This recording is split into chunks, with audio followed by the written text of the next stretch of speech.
तो दोस्तों नमस्कार, मैं हूं आपका दोस्त खुशाल शर्मा और आपका स्वागत है हमारे यूट्यूब चैनल एचआर बंधु में। आज हम एक बहुत इंटरेस्टिंग टॉपिक लेकर के आए हैं जो कि आपको बहुत हेल्प करेगा जब आप अपने किसी जॉब के लिए इंटरव्यू के लिए प्रिपरेशन करते हैं। आपका नॉलेज, आपकी एजुकेशन, आपका सब कुछ मेहनत के अकॉर्डिंग है। बट एक किसी कंपनी में जब हम इंटरव्यू के लिए जाते हैं तो उसमें हमारे को उस कंपनी के बारे में बहुत सारी बातें हैं जो रिसर्च करके रखनी होती है। तो उन 8 पॉइंट्स को हम आज एक्सप्लेन करेंगे कि क्या-क्या जानकारियाँ हैं जो आपको कंपनी के बारे में पता होनी चाहिए, तो अपने जॉब के बारे में पता होनी चाहिए, प्लस उसको कैसे-कैसे फाइंड कर सकते हैं। सबसे पहले आपको पता करना होगा कि आप जिस पोजीशन के लिए जा रहे हैं, उस पोजीशन में कौन इंटरव्यू लेने वाले हैं, क्या उनके उनके डेज़िग्नेशंस हैं। साथ ही साथ इसके बाद आपको कंपनी के वेबसाइट में जाकर के कंपनी के अबाउट अस में कि कंपनी कब इस्टेब्लिश हुई थी, कितने साल पुरानी है, कौन-कौन मैनेजमेंट में है, क्या कंपनी का वर्क प्रोफाइल है, कंपनी के सोशल रिस्पॉन्सिबिलिटीज़ क्या-क्या है, कंपनी ने सीएसआर में क्या-क्या किया है।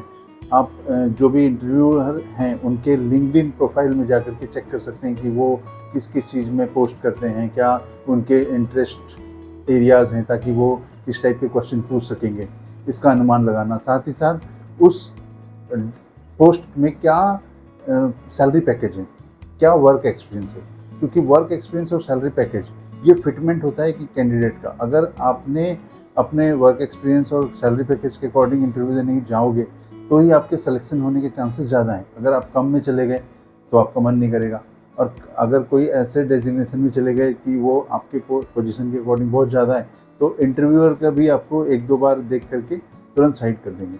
तो ये बहुत ज़रूरी पॉइंट है। पॉइंट नंबर फर्स्ट कि अपने पोजीशन के बारे में जानना, प्लस साथ ही साथ अब उस कंपनी के बारे में जानना कि वहाँ। तो सेकंड है इंटरव्यू टीम के बारे में जानना। सबसे पहले आपको जब इंटरव्यू के इनविटेशन आते हैं तो आपको सभी के मेल आईडी सीसी में होते हैं, कैलेंडर इनवाइट में होते हैं। तो आप लिंक्डइन में उनके नाम से और उनकी कंपनी के नाम डाल करके सर्च कर सकते हैं। लिंक्डइन में फीचर्स होते हैं कि आप पीपल सर्च कर रहे हो या कंपनी के बारे में सर्च कर रहे हो, वहाँ पर आप जाकर के सर्च कर सकते हैं, जिसमें आपको पता चलेगा कि उनके इंटरेस्ट क्या है, पैनल में कैसे-कैसे क्वेश्चंस आते हैं। हो सकता है कि कैंपस हायरिंग हुई हो या कुछ, तो आपको आइडिया लग जाए कि उनके किस-किस टाइप के इंटरेस्ट ऑफ एरिया हैं कोई, तो वो जानना बहुत ज़रूरी है। हमारा सबसे इम्पोर्टेंट चीज़ कि कंपनी कल्चर। कल्चर में सबसे ज़्यादा फिटमेंट की रिक्वायरमेंट होती है कि अगर मेरी हायरिंग हो जाती है तो मेरा फिटमेंट होगा या नहीं होगा। तो आप लिंक्डइन में जो भी आपके सोशल मीडिया प्रोफाइल है, फेसबुक पे, ट्विटर पे और लिंक्डइन में, ये भी मेजरली 3 है, इंस्टाग्राम में, तो वहाँ जाकर के देख सकते हैं कि कंपनी के किस टाइप के पोस्ट आते हैं, क्या उनके एमडी, उनके डायरेक्टर्स वगैरह किस टाइप से पोस्ट करते हैं। तो आपको क्या मोटिवेशनल लगता है, क्या आपके अकॉर्डिंग वो फिटमेंट है या नहीं है। कहीं वर्क कल्चर के अकॉर्डिंग आप जिस पोजीशन के लिए जा रहे हो वो वर्क कल्चर में फिटमेंट है कि नहीं है।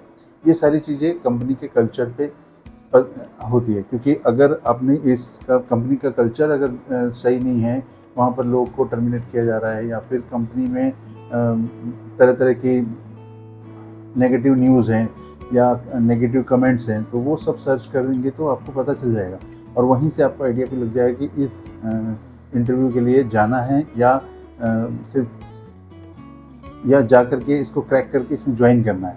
तो दोनों ही पार्ट है, पॉजिटिव भी और नेगेटिव भी। तो मेरे हिसाब से ये बहुत ज़रूरी है और बहुत केयरफुली इस पे आर&डी करना ही करना चाहिए। अगर इस पे आप टाइम नहीं दोगे तो आपको फिटमेंट, अब क्योंकि अगर आप ज्वाइन करते हो तो आपको 2, 3, 4 साल, 5 साल, 10 साल वहाँ स्पेंड करना है और वहाँ पर अगर फिटमेंट नहीं बनेगा तो आप वहाँ पर सर्वाइव नहीं कर पाओगे। और फोर्थ पॉइंट है कि कंपनी के news, positive news, negative news, plus उसके साथ-साथ प्रोडक्ट एंड सर्विसेज़ कि कंपनी किस चीज़ में डील करती है। मोस्टली कंपनी अपने ऑफिशियल वेबसाइट में अपने न्यूज़ पब्लिश करती है, आप वहाँ से जाके देख सकते हो। उन न्यूज़ को आप लिंक्डइन में या फिर किसी न्यूज़ गूगल पे भी सर्च कर सकते हो, तो आपको जो भी लेटेस्ट न्यूज़ होंगे उस कंपनी के बारे में वो पता चल जाएंगे। फंडिंग के बारे में पता चल जाएंगे, उनके प्रोडक्ट किस टाइप से रिव्यू कर रहे हैं। अगर कंपनी का ऐप है तो आप ऐप पे जा के देख सकते हैं कि क्या रेटिंग्स हैं।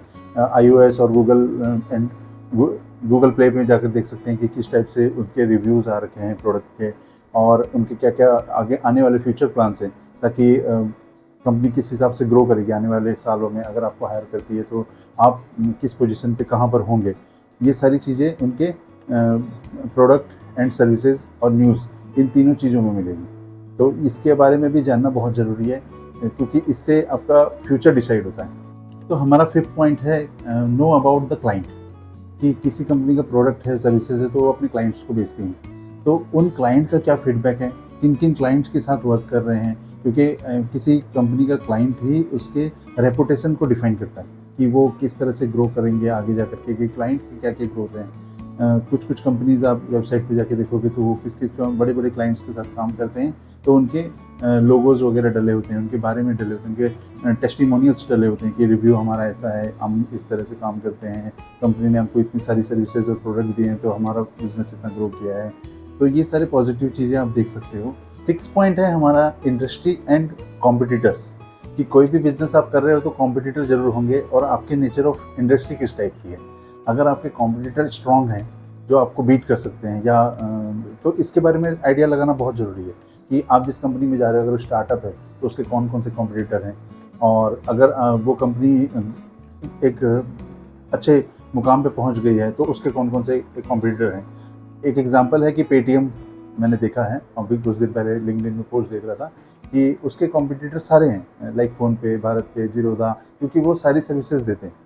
तो उनका एक मुकाबला है कि उन्होंने सारे प्रोडक्ट्स पे डील करना है, सारी चीज़ों में करना, तो उनके कॉम्पिटिटर भी ज़्यादा होते हैं। तो ये प्लस इंडस्ट्री स्पेसिफिकेशन, कि कोई कंपनी के कॉम्पिटिटर जो हैं वो किस इंडस्ट्री से बिलोंग करते हैं, कितना वो प्रॉफिट मार्जिन रखते हैं, ताकि रेवेन्यू में कितना फ़र्क होता है, प्रॉफिट में कितना फ़र्क होता है, आने वाले टाइम में उनके प्रोडक्ट को कितना बीट कर सकते हैं, सर्विस क्वालिटी को कितना चेंज कर सकते हैं, अपने प्रोडक्ट को कितना हाई कर सकते हैं क्वालिटी वाइज, वो सारी चीज़ें हैं। सेल्स रेवेन्यू कितना है, पैट कितना है, ईबिटा कितना है, इसके बारे में भी आप आइडिया ले सकते हैं। और इसको आइडिया लेने के बाद आप देख सकते हैं कि उस जॉब में कैसे आपको उस कॉम्पिटिटर के बारे में भी रिप्रेजेंट करना है, या क्लाइंट के बारे में रिप्रेजेंट करना है, सर्विसेज के बारे में, इंडस्ट्री के बारे में कैसे बताना है। पॉइंट है उस कंपनी की यूएसपी। यूएसपी, जब आप कंपनी के एम्प्लॉय होते हैं तो आपको पता होता है कि यूएसपी क्या है उस प्रोडक्ट की, या कंपनी के सेलिंग पॉइंट्स क्या क्या हैं। लेकिन जब आप रिसर्च करते हो उस पर कि यूएसपी क्या है उस कंपनी की, और आप उसके यूएसपी को इंटरव्यू के टाइम में जब आप एक्सप्लेन करते हो, तो इंटरव्यूअर जो है वो ज़रूर इम्प्रेस होंगे, क्योंकि किसी भी कंपनी के बारे में आपका नॉलेज तो एक प्लस पॉइंट है ही, आपकी डिग्री है, आपके सब कुछ है, लेकिन आप जब यूएसपी को डिफाइन करते हो तो वो जो सामने बैठा हुआ बंदा है वो समझ जाता है कि भाई इन्होंने हमारे कंपनी के बारे में अच्छा रिसर्च किया है, हमारे प्रोडक्ट्स को देखा है, हमारे सेल्स के टेक्निक्स को देखा है, और हमारे यूएसपी को आइडेंटिफाई करके हमको एक्सप्लेन कर रहे हैं। तो ये एम्प्लॉई जो अगर हमारे साथ आएगा, तो जब आने से पहले इन्होंने इतना रिसर्च किया है, तो हमारे ये कल्चर में फिट भी बैठेगा, और हमारे प्रोडक्ट्स को समझता है, तो हमारे साथ काम करने में भी इसको अच्छा लगेगा। तो यूएसपी पे रिसर्च करना, आप किसी भी सेक्टर में हो सकते हो, आप एचआर में हो सकते हो, सेल्स में हो सकते हो, आप टेक में हो सकते हो, आप किसी other department back and working में हो सकते हो, फ्रंट एंड में हो सकते हो, फील्ड जॉब में हो सकते हो, लेकिन कंपनी के यूएसपी, प्रोडक्ट, सर्विसेज के बारे में जानना बहुत ज़रूरी है। उससे आपको एक कंपनी के ग्रोथ पाथ में आपका भी कंट्रीब्यूशन स्टार्ट हो जाता है, जब आप उस चीज़ के बारे, क्योंकि आप अगर किसी से बात करोगे अपनी कंपनी के बारे में तो आप उसको सेल कर सकते हो। और सबसे इम्पॉर्टेंट 8 पॉइंट है कि company growth story and turnover. इसमें आपके इन्वेस्टर की भी स्टोरी आती है, इन्वेस्टर्स ने कितने क्या-क्या, कहाँ-कहाँ फंड लगाया है, कितना बिलियन इन्वेस्ट किया है, प्लस कंपनी कहाँ से स्टार्ट हुई थी और आज के डेट में कहाँ पर है। उन स्टोरीज़ को पढ़ना, वो आपको मोटिवेशन भी देगा। साथ ही साथ जब आप उस कंपनी में जाते हो तो आपको भी समझ में आता है कि कंपनी की जर्नी इतनी इंटरेस्टिंग रही है, तो मैं आगे जा कर के मेरी भी जर्नी कंपनी के साथ बहुत इंटरेस्टिंग होने वाली है। तो आपको और ज़्यादा अच्छा लगेगा जब आप उसमें ज्वाइन करोगे, उनके साथ वर्क करना स्टार्ट करोगे।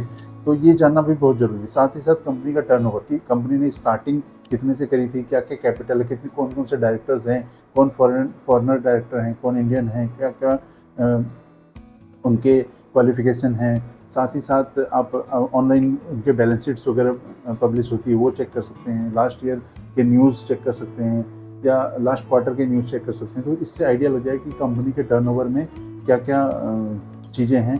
साथ ही साथ कंपनी कितनी प्रॉफिटेबिलिटी है, कितना रेवेन्यू जनरेट किया है, तो आप आगे कितना ग्रोथ कर पाओगे। तो दोस्तों, आपको हमारा ये वीडियो कैसा लगा, हमारे कमेंट बॉक्स में ज़रूर कमेंट कीजिए।